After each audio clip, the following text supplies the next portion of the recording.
Ready ready. अब इधर ध्यान दो। तो ठीक है, आज हम लोग क्या पढ़ने वाले थे कि भूकंप कैसे आता है, या भूकंप आने के कारण, या भूकंप क्यों आता है। ठीक है, तो उससे पहले हम कुछ बेसिक सी चीजें जान लेते हैं। जैसे हम जानते हैं कि हमारी पृथ्वी गोल है। कैसी है? गोल है। अब एक चीज हम और जानते हैं कि हमें इतना तो पढ़ाया गया, या हम जानते हैं, पहले हम बात कर चुके हैं कि हमारी पृथ्वी गोल है। लेकिन एक चीज और है कि कई लेयर में बनी है हमारी पृथ्वी। क्या है? कई परत है, इसके अंदर कई परत है। जैसे डायग्राम एक देखो, पहला वाला देखो, ये मान लो हमारी पृथ्वी है। ठीक है, अब ये देखो, इसकी सबसे आंतरिक भाग को, सबसे अंदर, ये क्या है? पृथ्वी का केंद्र है। क्या है? केंद्र मतलब किसी वस्तु का या किसी चीज का वो हिस्सा जहां से बराबर चारों तरफ नाप दो। समझ लो, क्या करो? बराबर चारों तरफ नाप दो। जैसे इस बोर्ड का केंद्र क्या होगा? लगभग यहाँ होगा। केंद्र का मतलब समझ लो बीचों बीच। क्या होता है? तो ये पृथ्वी का केंद्र है। तो पृथ्वी देखो, यहाँ से पृथ्वी इधर भी उतनी है, इधर भी, इधर भी, इधर भी। तो पृथ्वी का जो केंद्र है, सेंटर है, उसको क्या कहते हैं? इनर कोर कहते हैं। क्या कहते हैं? इनर कोर कहते हैं। फिर थोड़ा हिस्सा छोड़ के और ऊपर के जो हिस्सा बचता है उसको क्या कहते हैं? आउटर कोर कहते हैं। क्या कहते हैं? Outer core. उसके ऊपर के हिस्से को क्या कहते हैं? मेटल कहते हैं। क्या कहते हैं? और सबसे ऊपरी हिस्से को कहते हैं क्रस्ट। क्या कहते हैं? अब इसमें ध्यान देने वाली बात है कि हम लोग रहते हैं जहां, उस हिस्से को क्या कहते हैं? क्या कहते हैं? सबसे ऊपरी क्रस्ट कहते हैं। क्या कहते हैं? मतलब हम लोग इसी हिस्से पे रहते हैं, इस हिस्से पे रहते हैं। बाकी नीचे वाले हिस्से पे हम लोग नहीं रहते, ना कोई चीजें करते। क्यों? क्रस्ट की गहराई जो है, गहराई है लगभग 80 से 100 किलोमीटर। कितनी? मतलब जिस हिस्से पे हम लोग रह रहे हैं, ऊपरी हिस्से पे, वो इतनी मोटी है, 80 से 100 किलोमीटर लगभग। यहाँ से समझ लो लखनऊ चले जाओ। कहाँ चले जाओ? यहाँ से लखनऊ इतनी दूरी, इतना गहरा है सिर्फ क्रस्ट, जिस हिस्से पे हम रहते हैं। उसके नीचे का जो हिस्सा है, मेंटल जो है, वो क्या है? वो अर्ध तरल है। क्या है? अर्ध तरल मतलब समझ सकते हो कि जैसे मान लो कि खेत में पानी चला दो, खेत में पानी चला दो तो पाँव धंसता रहता है ना। दूसरी चीज, जैसे देखो बरसात के मौसम में हम लोग देखते हैं ना कि ऐसी जगह कहीं कहीं मिलेगी कि जहां हमें लगेगा कि यहाँ पानी नहीं है, लेकिन कुछ देर तक पाँव ऐसे ऐसे ऐसे ऐसे ऐसे करते रहो तो थोड़ा थोड़ा पानी निकलने लगता है ना। ऐसी जो चीज होती है उसको क्या कहते हैं?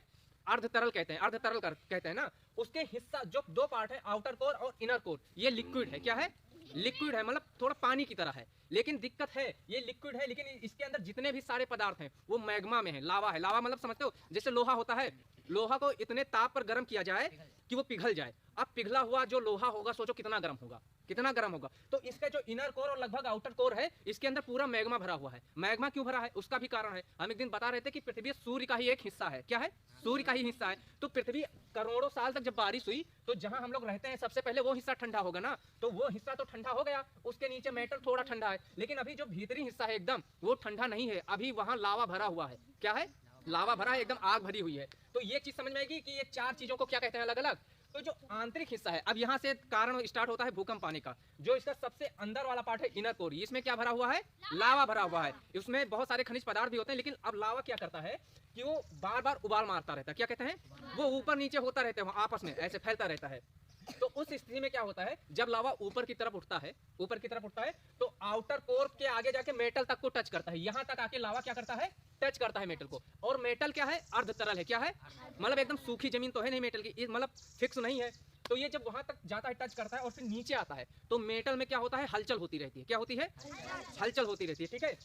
और ये जो ऊपर जाता है तो गर्म होता है, ऊपर मेटल में टच होता है तो ठंडा हो जाता है। जब ठंडा होकर नीचे गिरता है तो ऊपर जाके ठंडा होकर नीचे गिरने की प्रक्रिया को क्या कहते हैं? कन्वेक्शन करंट कहते हैं। क्या कहते हैं? कन्वेक्शन करंट कहते हैं। मैं लिख दे रहा हूँ।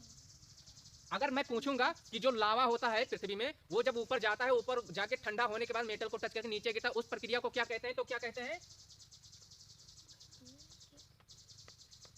Convection current. CURRENT। ठीक है, कन्वेक्शन करंट कहते हैं। ठीक है। अब ये ऊपर जाके टच करके नीचे गिरता है। तो हमने अभी क्या बताया कि जो मेटल होता है हमारा वो क्या है? अर्ध तरल है, तो और फिक्स है नहीं। तो उसको जब टच करके नीचे आता है तो उसका असर हमारे क्रस्ट पे भी पड़ता है। जब मेटल पे कोई चीज, अरे देखो वो छोटा हिस्सा तो है नहीं कि कहीं थोड़ा सा गया। समझ लो पृथ्वी कितनी बड़ी है और पूरा आंतरिक भाग इसका किससे भरा है? लावा से भरा है। वो जब फोर्स मारता है तो ऊपर तक मेटल हिल जाता है, और मेटल फिक्स है नहीं, अर्ध तरल है। तो इसका प्रभाव क्रस्ट पे भी पड़ता है। किस पे पड़ता है? क्रस्ट पे पड़ता है। और एक चीज अब यहाँ से ध्यान देने वाली है, डायग्राम नंबर 2 देखो ये हमारी क्रस्ट है, क्या है? क्रस्ट है। ये जो अलग अलग कलर में बना दिए हैं, ये हमारी क्रस्ट भी बराबर फिक्स नहीं है, अलग अलग टुकड़ों में बनी है। क्या है?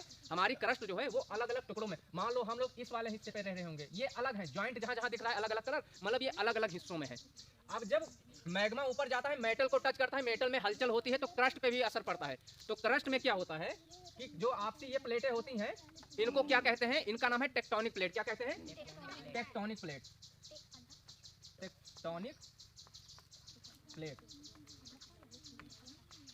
इनको कहते हैं टेक्टोनिक प्लेट। ठीक है, हमारा जो ये प्लेट है क्रस्ट, जहां हम लोग अभी इसको क्या बोलोगे? इसको जिस पे हो, ये क्या है? ये क्रस्ट है। क्या है? और इसकी गहराई कितनी है? लगभग 100 किलोमीटर। कितना? 100 किलोमीटर गहरी है। अब मान लो हम इस वाले हिस्से पे हैं, इस वाले, बता दिया भी ना कि जो हमारा क्रस्ट है, ये जो टेक्टोनिक प्लेट है जिस पे हम लोग हैं, ये आपस में क्या है? टुकड़ों टुकड़ों में बटी है। क्या है? टुकड़े टुकड़े में बटी है। अब हम मान लो इस पे हैं, अब इस पे, तो जब नीचे से कोई है, इस पे जब ये इसको हिलाएगा, इस पे जब फोर्स लगेगा, कोई इसको हिलाएगा, तो ये हिलेगी आपस में। क्या होगा? हिलेगी। अब मान लो हम लोग इस पे हैं, इस पे फोर्स लगा, ये हिलने लगी, और दो चीजें आपस में, तो क्या होता है? रगड़ खाती है। क्या होता है? रगड़ खाती है। और जब यही प्रक्रिया होती रहती है, रगड़ खाती है ये, तो क्या होती है? उस स्थिति में भूकंप उत्पन्न होता है। क्या होता है?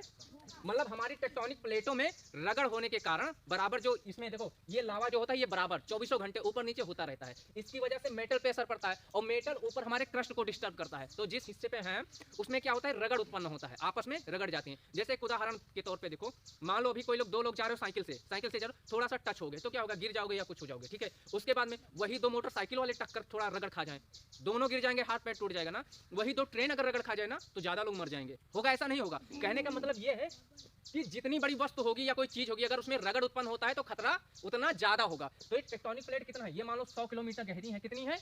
जिस पर हम लोग रहते हैं 100 किलोमीटर गहरी है, और ये चौड़ाई और इनकी लंबाई मान लो 1000 किलोमीटर। कितनी? मतलब यहाँ से मान लो दिल्ली से भी आगे चले जाओ। अब कोई चीज यहाँ से लखनऊ इतनी गहरी है, और यहाँ से दिल्ली इतनी बड़ी है, और इतनी बड़ी बड़ी दो चीजें आपस में अगर रगड़ खा जाए तो कितना बड़ा खतरा है ना। तो यही चीज होता है कि जब दो प्लेटें हमारी आपस में रगड़ खाती हैं, तो क्या होता है? झटका लगेगा ना, जिसपे हमारे पे दो चीजें रगड़ खा जाएं। जैसे मान लो दो ट्रक जा रहे हैं, तुम ट्रक के अंदर बैठो, एक ट्रक में हम बैठे हैं, एक ट्रक में तुम बैठे हो, लेकिन अलग अलग ट्रक में बैठे हो, लेकिन जब ट्रक दोनों आपस में ऐसे रगड़ खा जाएंगे तो क्या ड्राइवर को ही चोट आएगी? अंदर जो बैठे हैं उन पे भी तो खतरा है। तो ऐसे दो प्लेटें हैं, दो प्लेटों पे अलग अलग लोग रह रहे हैं, करोड़ों लोग इस पे हैं, करोड़ों लोग इस पे हैं, लेकिन दो प्लेटें जब आपस में रगड़ खा जाती हैं तो उससे क्या होता है? दोनों को खतरा है। उस पे क्या होता है? बिल्डिंगें जब गिरती हैं, हम लोगों को चोट आ जाती है। तो कहने का मतलब यह है कि टेक्टोनिक प्लेट में जब आपस में रगड़ खाती हैं, या समझ गए ना, जब टेक्टोनिक प्लेट में रगड़ उत्पन्न हो जाती है, आपस में रगड़ जाती है, तो उसी कारण हमारी जो ये क्रस्ट है, इस पे क्या होता है? एक मतलब झटका सा लगता है। क्या होता है? झटका लगता है। ऐसे ट्रक वाले हिसाब से समझ लो कि ट्रक अगर आपस में रगड़, ट्रक हो या ट्रेन हो, अगर आपस में रगड़ गए, साइकिल पे दो लोग जा रहे हो, दो लोग चला रहे हो, दो लोग पीछे बैठे हो, अगर दो साइकिल आपस में टक्कर खा गई, ऐसे बगल से टक्कर खा गई, तो क्या होगा? सिर्फ चलाने वाले को नहीं, पीछे वाले को भी गिरने का डर है ना। तो इसमें जो रगड़ उत्पन्न होती है उसके कारण क्या होता है? जो झटका उत्पन्न होता है, उसी झटके को हम किस नाम से जानते हैं? भूकंप के नाम से जानते हैं। बस इतनी सी बात है, कुछ खास है नहीं। अच्छा, एक चीज ध्यान देने वाली और है कि टेक्टोनिक प्लेट के बारे में किसने पता किया था, या कह सकते हैं टेक्टोनिक प्लेट का सिद्धांत किसने दिया था? तो किसने दिया था? सर हैरी हैश ने। किसने दिया था? सर हैरी हैश ने। हैरी हैश, ये नाम लिख लो। सर हैरी हैश ने टेक्टोनिक प्लेट का सिद्धांत दिया था। कभी भी पूछा जाएगा, ये पूछा जा सकता है। तो ठीक है, अब उसके बाद में आते हैं, तो ये चीज समझ में आ गई कि भूकंप उत्पन्न क्यों होता है। सबको कोई दिक्कत है? अच्छा, जो लावा हमारा क्या है? ऊपर जाता है और नीचे आता है, उस प्रक्रिया को क्या कहते हैं? Convection current. क्या कहते हैं? कन्वेक्शन, क्योंकि वो निरंतर होता रहे। और जब लावा हमारे मेटल को डिस्टर्ब करता है, तो मेटल हमारा कैसा है? ठोस है या तरल में है या अर्ध तरल है? कैसा? अर्ध तरल है। मेटल कैसा है? अर्ध तरल है। और क्रस्ट कैसा है? क्रस्ट ठोस है, क्रस्ट हमारा। लेकिन एक चीज और ध्यान देने वाली, ये जो सारी प्लेटें हैं क्रस्ट की अलग अलग, इनको क्या कहते हैं? Tectonic plate. क्या कहते हैं? Tectonic plate. टेक्टोनिक प्लेट का सिद्धांत किसने दिया था? सर हैरी हैश ने। किसने दिया था? सर हैरी हैश ने। अब टेक्टोनिक प्लेट में जब रगड़ खाती है, रगड़ उत्पन्न होता है, तो उसी कारण जो हमें झटका लगेगा उसी को क्या कहते हैं? भूकंप कहते हैं। क्या कहते हैं? भूकंप कहते हैं। ठीक है, तो ये चीजें कभी भी अगर पूछी जाएंगी या कोई पूछा जाएगा, तो इसमें दो तीन चीजें, इनका नाम याद होना जरूरी है। ये चीज अगर समझनी है तो ये याद होना जरूरी है। तो इतनी चीजें कंफर्म हो गई। अब अगर कोई पूछेगा कि भूकंप आने का कारण क्या होता है, तो पहला आंसर ये होगा कि हमारी टेक्टोनिक प्लेट में रगड़ होने के कारण जो झटका उत्पन्न होता है उसी को हम भूकंप कहते हैं। क्या कहते हैं? भूकंप कहते हैं। अगर कोई और डिटेल में पूछे कि भूकंप आने का कारण क्या है, तो सिंपल सी बात है, हमको समझाने में टाइम लगा, आपको इतना बोला है, चारों इनका नाम रखना है, जितनी परतें हैं हमारी पृथ्वी की, inner core, outer core, metal core और क्रस्ट। फिर बता देना है कि हमारा इनर कोर जो है वो लिक्विड से है, वो निरंतर क्या होता है, उसके अंदर क्या होती रहती है? कन्वेक्शन करंट की स्थिति रहती है हमेशा, मतलब लावा ऊपर की ओर मारता रहता है, उसके कारण हमारा मेटल डिस्टर्ब होता है। एक चीज बताओ, मान लो कोई छत है, छत है और छत फिक्स नहीं है। जैसे हमने कहा ना कि मेटल क्या है, अर्ध तरल है। क्या है? तो छत पक्की वाली छत मत मान लो, छप्पर वाला मान लो। अब अगर तुम छप्पर पे बैठे हो और नीचे में कोई बहुत ज्यादा प्रेशर वाला पानी मारेगा तो भीग जाओगे, ऊपर भीजोगे ना। अगर बहुत ज्यादा प्रेशर है तो छप्पर को फेंक भी देगा, लेकिन अगर नहीं फेंक सकता तो भिगा देगा कुछ टाइम बाद। तो ऐसे अर्ध ये वाला जो है इस पे और जिस पे होगा तो तुम बैठे तुम भी भीग जाओगे। कहने का मतलब ये है ना। तो इसी तरह से इसका असर क्रस्ट तक पहुंचता है। इसके कारण क्रस्ट में क्या होती है, हलचल होती है। क्या होती है? हिलती डुलती है। और जब हिलती डुलती है तो क्या रगड़ खाती है, और जब रगड़ खाती है तो झटका उत्पन्न हो जाता है। उसी झटके के कारण उसको हम क्या कहते हैं, भूकंप कहते हैं। बस सिंपल सी बात है। आप कोई दिक्कत है अगर किसी को तो पूछ सकता है, अगर किसी को कोई दिक्कत हो तो पूछ लो।